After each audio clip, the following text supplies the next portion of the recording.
6 months too. Right. And people go, oh, this really isn't that. Right. And family comedies take a while to build. And what's the strangest thing? Like, what for you? Because, we've known you for a long time, and, I know you're in the business and stuff, but every experience brings with it curveballs.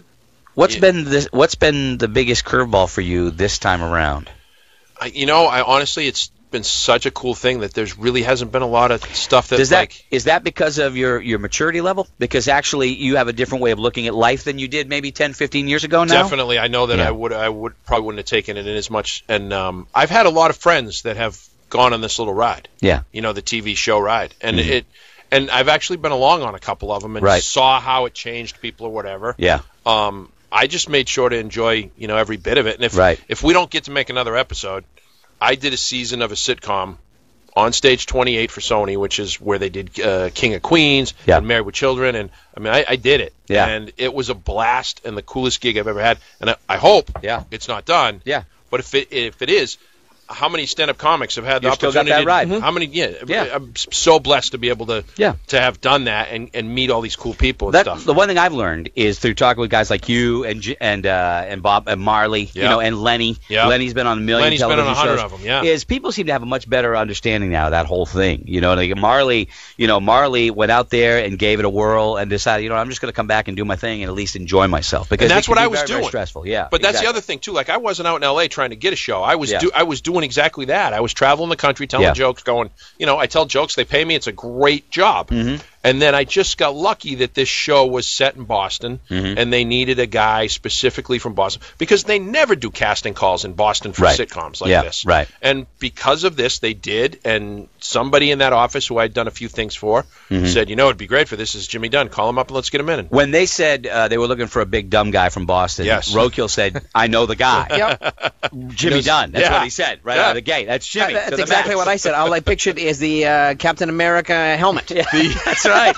Is the Harley out there? Is not today. No, the Harley's in deep storage. But it never went to L.A. Oh no, it's still here. Okay. No, I thought about bringing it out Pacific there. Coast Highway, bro, up the coast. It'd be great on a Harley. To get to that though is really sketchy. Yeah. It's on a bike. Like I said, everybody's on the phone. Yeah.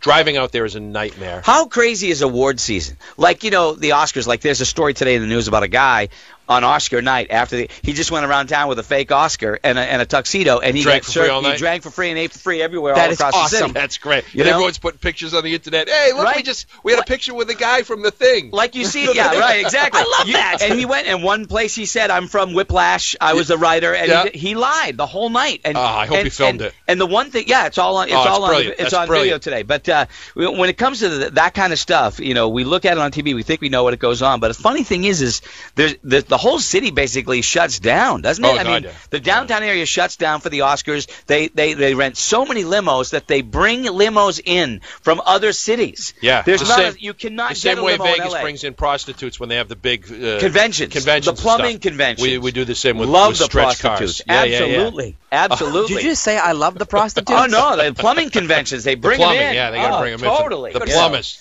The plumbers. It's when they have awards, it's crazy, and if you're involved in that, we got to go to the People's Choice Awards, and we were nominated, and we thought we had because they called us at the last minute and said you're going, and I was here, and I flew back that day, and I was like, we're gonna win. They wouldn't fly me home for this, and then we didn't even make the broadcast. How far away were you? You said a solid 9 iron. A solid 9 iron. Solid 9 iron. Yeah, right. And here's another thing I've learned. I've learned this about awards too. Yeah, right. If you have seats in the middle, you know what I mean? You're done. If you got to scooch by Weird Al, you're not getting a trophy tonight. That's right. Yeah. That's right. Dude, Weird Al. I never even thought of that. Weird Al. Love Weird Al, by the way. The biggest year ever. He was a #1 record guy. Yeah. Weird Al's great. I've met him a couple times. He's a chill dude. Yeah, very, very chill guy. Very cool. Who did you meet while you were out there? I'm just interested because, who did you meet that you were out there that you, because I know you met a lot of people, but somebody that you, wow, man, I got to meet this guy. Because there's still a part of you, a great one. even though you're in the business where you're a fan. No. I at the upfronts when we just got the show and I'm still spinning going, this is just too cool. Yeah. And I'm at this big CBS party where they're saying, these are our new shows and these are going to be our new stars. And I'm standing there. I have a handler that's taking me around all these places, and I see Matt LeBlanc, and I go, "Hey, that's Matt LeBlanc." And she goes, "Oh, he's a Boston guy. You want to meet him? I know Matt." Yeah, I'd love to meet Matt. Right. I go over and she introduces me, and he goes, I know who you are, man. You're the big guy from the McCarthy show. And we haven't even been on the air yet. Right. And I go, how'd you know that? And he goes, buddy of mine's a writer on that show. I saw the pilot, man. You were great. And wow, that's great. I'm looking for one of my buddies, like, ready to give Matt his money and go, yeah, we got him. That was great. Right. That was great. And he was so cool and sincere. Yeah. And we talked for half an hour, and he was, like, giving me tips on how to play the uninformed guy in a sitcom. And, I mean, just couldn't have been cooler. And it was surreal. Absolutely surreal. Is there anybody that went the other direction? Like when you had no time for you, or you just too cool for the room. Because when you meet, I tend to think of it this way: when you go out and you're talking to people, regardless of who it is, they're just like you. Right. I mean, we're all the same. That's what you learn. The longer you're in it, I don't care who I'm talking to. You're just like me. You put your pants on. You got your kids, whatever. But some people just don't believe that. They believe the hype, man. Yeah, exactly. Look, I went through it. When your face is on the side of a bus for a month, every bus in L.A. Yeah. You walk around, like Aloe Black says, you're the man, you're the man. Right. You're on the top of the. Kelly is like that. Kelly feels like that. Absolutely, right. He's a jerk. A lot of times. Look, you see yourself on the side of on a giant billboard on Sunset Strip in front of a comedy club that wouldn't let you perform there 20 years ago. Mm-hmm. There's a little bit of you going, hey, buddy. So who had the attitude? Take a look. Who?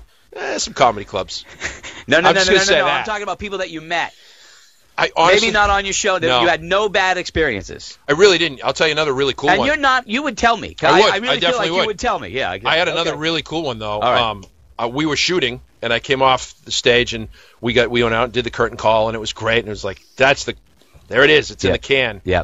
And the woman who plays Rose from 2.5 Men is standing. Oh yeah. And she's standing right there. Mm-hmm. Big lady, right? Yeah. And I come off, and she goes, wow, you were really funny. And I'm like, you're Rose. and she's like, it's a New England kid. You were great. And I'm like, no, but you're Rose from I love your show. I watch it every night. And you're phenomenal. And she was a little scared. Yeah, right. Total man. Wow. You're phenomenal. You kidding me? You're amazing. Kid? Oh my God. I'm freaking out over here. I'm going, hey, Tyler, it's Rose. I know. And that's Tyler Ritter, right? John Ritter's kid. Yeah. Well, dude, it's funny. He's amazing, too. I just the journey's fun to watch from the sidelines. Thanks, watching you, and I really definitely, I know that it's not canceled. The McCarthy's isn't canceled. We'll see what happens. Yeah. I mean, if you want to get involved, its back is against the wall. I mean, you admit that. Yeah. I mean, we didn't have a successful. We had a successful first half, but we didn't do the numbers that they wanted to do. Right. There is a big fan campaign going on right now, and they're sending notes and emails and stuff to CBS, and I think that stuff kind of helps. Yeah. So if you dig the show, it's weareallmccarthys.com. You can get involved with that, and hopefully we'll get a second crack. I really, it's too good of a show. I don't feel like it's dead. Yeah. Okay. Yeah, I really don't. And if you want to get a chance to see Jimmy while he's home, he's going to be out at the Portsmouth Music Hall. That's coming up later this month, end of March. Fun. March 28th is the music hall. And we'll be talking to you about that as it gets closer. That's a Saturday night, correct? That's a Saturday night. Yeah. The night before that, I'm down in Beverly at the Larkham Theater. Yep.